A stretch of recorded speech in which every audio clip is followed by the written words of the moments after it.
My proudest moment of my life, I get asked that all the time, and I think back to pictures I've seen and my diploma. It was my graduation day right here at this campus. From early on in life, we learned to be loyal to our school. My school, right or wrong. My team, right or wrong. It might just be what city I happen to live in. Does that make me a better person because I'm in a city that has a better team? Not really. We have to understand it's still lighthearted. It's a game. It's a fun ritual and that sort of thing.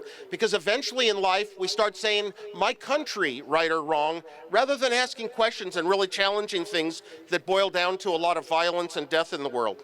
Berkeley. I wanted to attend Berkeley because it was a symbol of intellectual thought. Back in those counterculture times when people were talking about it being okay to live life different ways, that life could be different.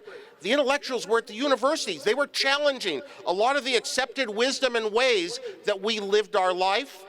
In the meantime, a lot of intellectuals at this campus had stood up for human values.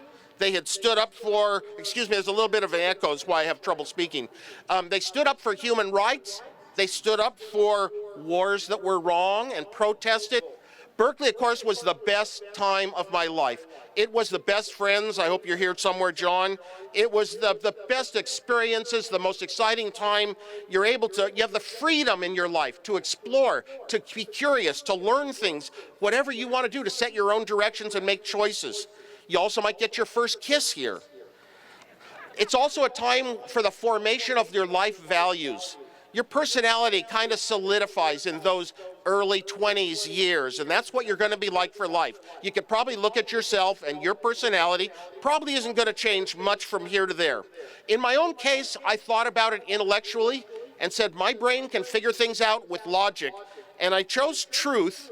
To be truthful to people. Even if you do things that are wrong or against the law, you will tell your parents and those close to you.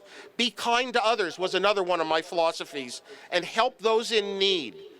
And it's hard because a lot of us forget about it. A lot of us get successful in life. We get money, we get wealth, we get fame like I did. And a lot of people become different people than they were. I liked the person I was when I graduated Berkeley. I liked the person I was when I attended here. And you know what? I decided I want to remain that person for life. And what would I have done if big successes like Apple hadn't happened? So that's why I went back. I taught elementary school for 8 years, secretly, no press. That's why I actually came back to Cal to get a college degree. I would have gotten that degree if Apple hadn't happened. H equals S minus F. Happiness equals smiles minus frowns. Easy one. It led me to formulas in my life to avoid things that would eventually make me frown.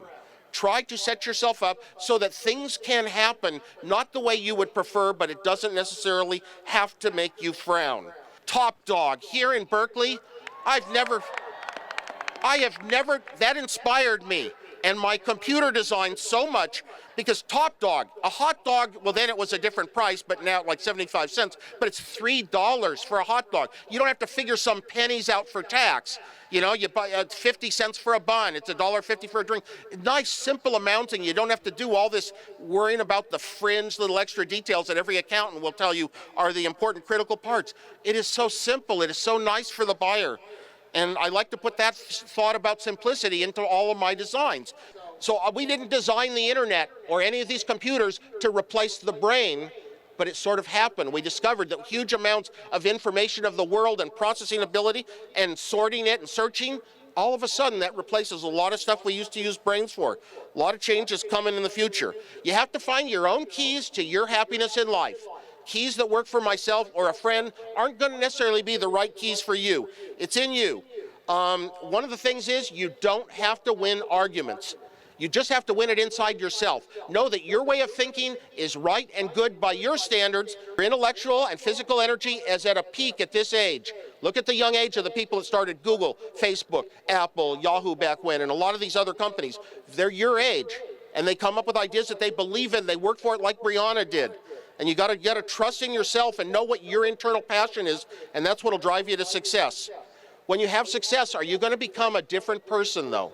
And all of a sudden, money and power and wealth and increasing it is important to you? Or are your ideals today going to be with you forever? You can't tell yourself, I want to be this person that I like forever in life. Now's your time to change the world and to think different. Go Bears, go Oski, go with peace.